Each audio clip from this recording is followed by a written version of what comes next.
Hi guys, good morning. Happy Thursday. Ngayon pupunta kami sa Mualboal. Sama ko yung pamangkin ko and si Mika na sa likod. Ayan, maaga kaming umalis 9:10 ng umaga. Medyo traffic ng konti at yun, 3.5 hours drive daw papunta doon pag medyo mabilis. 3 hours and 10 minutes, so 20 minutes lang different. Pero sana hindi nga traffic para tuloy-tuloy yung biyahe. So this is our first time na magpunta doon sa Mualboal since dumating kami dito sa Cebu. Kasi pa namin pumunta doon dahil para may kasama si Mika. Ayan, kasi pag kami lang tatlo, isa lang siya doon sa likod, so parang naboboard siya pag wala siyang kasama. So buti na lang, bakasyon ng pamangkin, punta mo na siya dito para may kasama si Mika. So pero uuwi na siya ng uuwi siya end of this month. So uuwi na siya sa bahay nila kasi nga start na yung pasukan. So ayun guys, see you in Mualboal.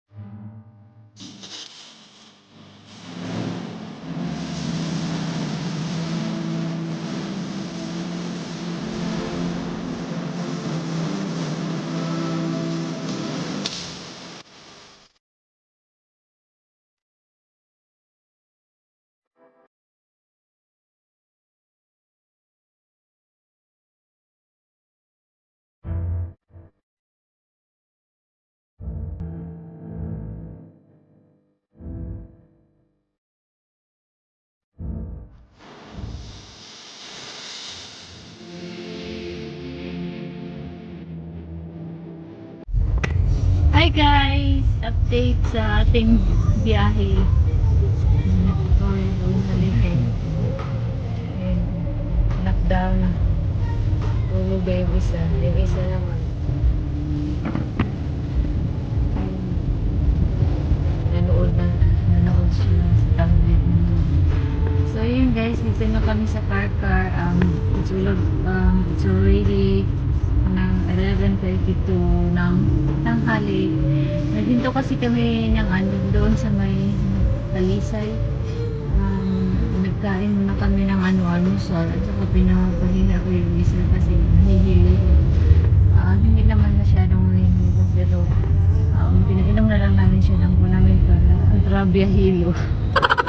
Yun nga kasi kaya kami natagalan din kasi nga yung daan maraming lubak-lubak tapos hindi makadrive ng mabilis.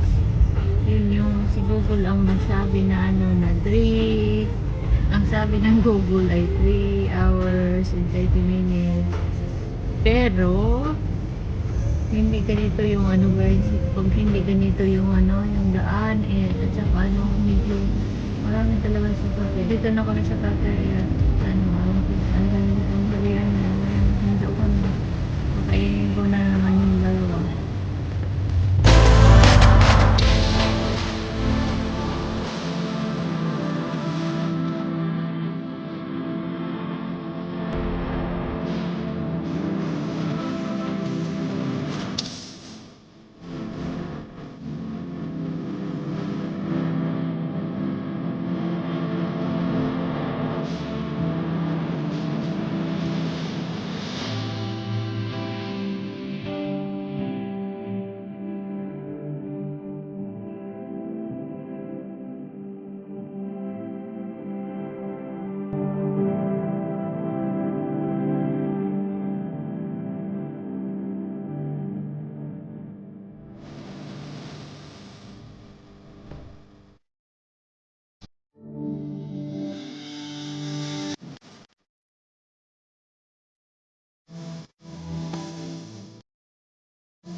sa aming journey to Malboa. Dito pa rin kami sa Bareilly area. Pero siguro medyo malapit lang na kami kasi nakikita ko na yung ano, yung dito sa right side nakikita ko na yung ano, yung ocean ba.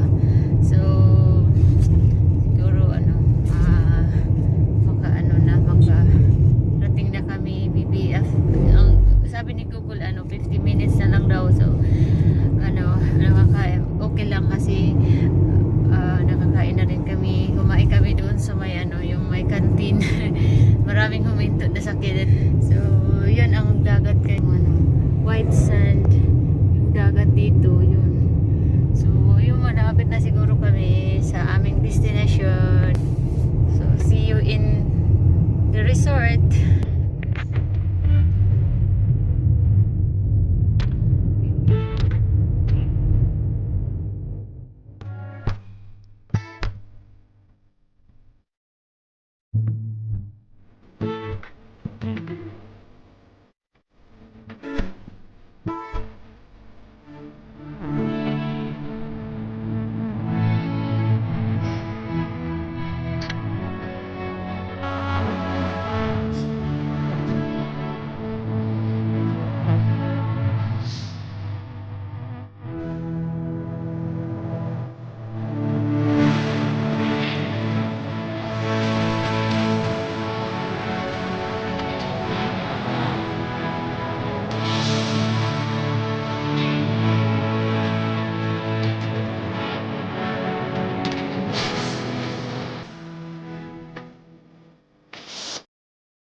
Kumusta kayo?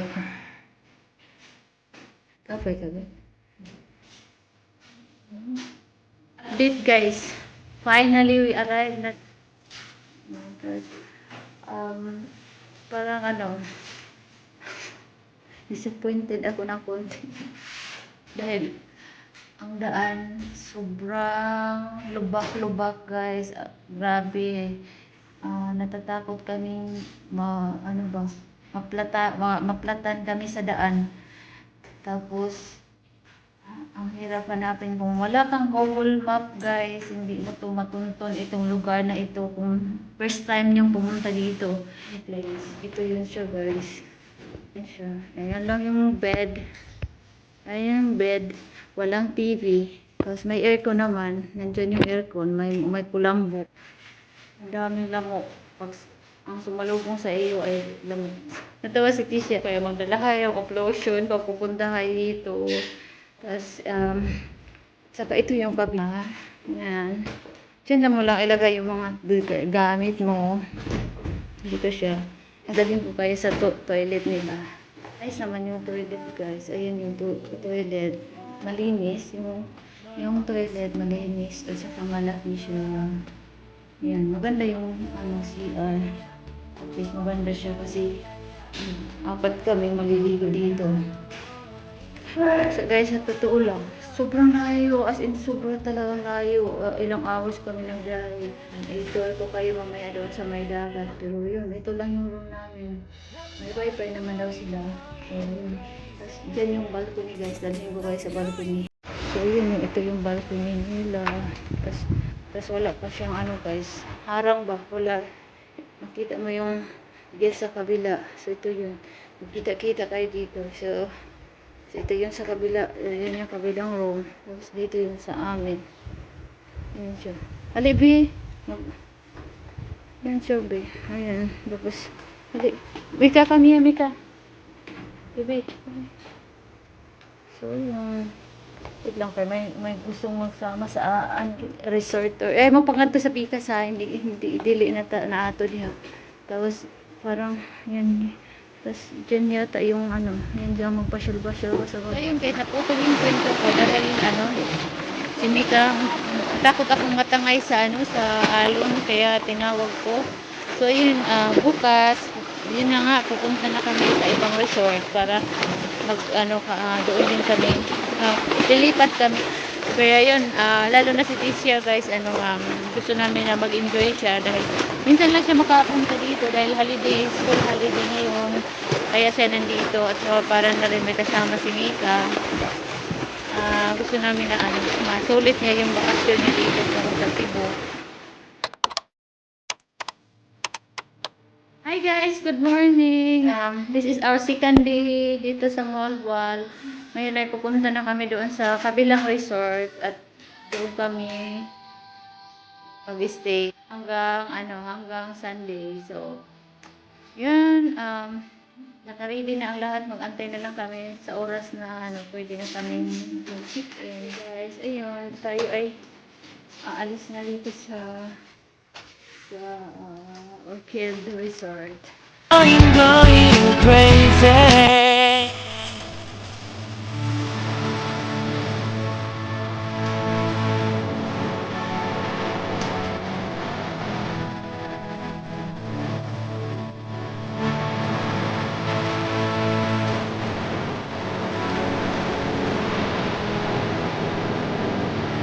반한다는 이야기가 널 보는 순간 이